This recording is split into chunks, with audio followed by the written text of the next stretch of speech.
पहलगाम में आतंकी हमले की जिम्मेदारी लेने वाले लश्कर ए तैयबा के प्रॉक्सी संगठन टीआरएफ यानी कि दी रेजिस्टेंस फ्रंट को अमेरिका ने आतंकी संगठन घोषित कर दिया है।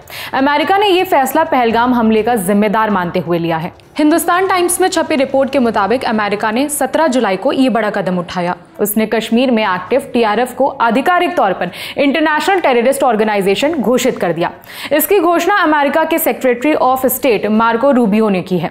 ये वही संगठन है जिस पर हाल ही में जम्मू कश्मीर के पहलगाम में हुए आतंकी हमले की जिम्मेदारी बताई जा रही है। अब अमेरिका ने भी इस संगठन को सिर्फ पाकिस्तान स्पॉन्सर्ड नहीं बल्कि इंटरनेशनल आतंकी संगठन भी मान लिया है। टीआरएफ यानी दी रेजिस्टेंस फ्रंट नाम से भले ही नया लगे, लेकिन इसकी जड़ें बहुत पुरानी हैं।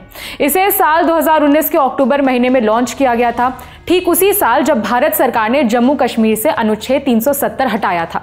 इसके तुरंत बाद इस संगठन की गतिविधियां शुरू हो गई थी। पहल इसकी ऑनलाइन मौजूदगी दिखी, फिर कुछ चुनिंदा हमलों में इसका नाम सामने आने लगा।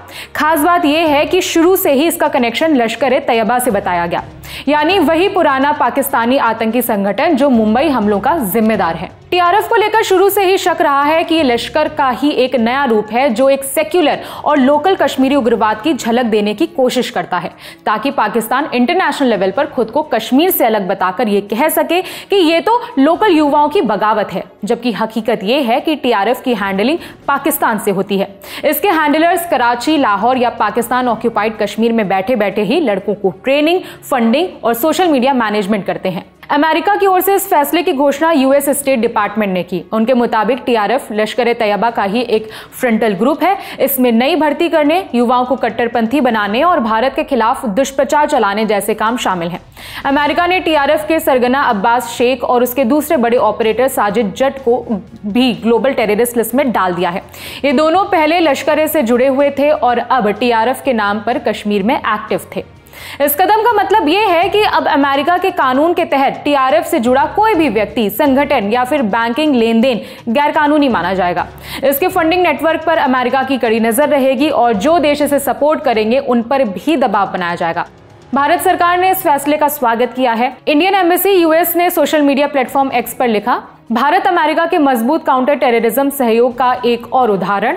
दी रेजिस्टेंस फ्रंट यानी टीआरएफ को फॉरेन टेररिस्ट ऑर्गेनाइजेशन और स्पेशली डेजिग्नेटेड ग्लोबल टेररिस्ट के रूप में सूचीबद्ध करने के लिए अमेरिका के डिपार्टमेंट ऑफ स्टेट की सराहना करते हैं। टीआरएफ लश्कर ए तैयबा का प्रॉक्सी संगठन है और इसने 22 अप्रैल को पहलगाम में नागरिकों पर हुए आतंकी हमले की जिम्मेदारी ली थी।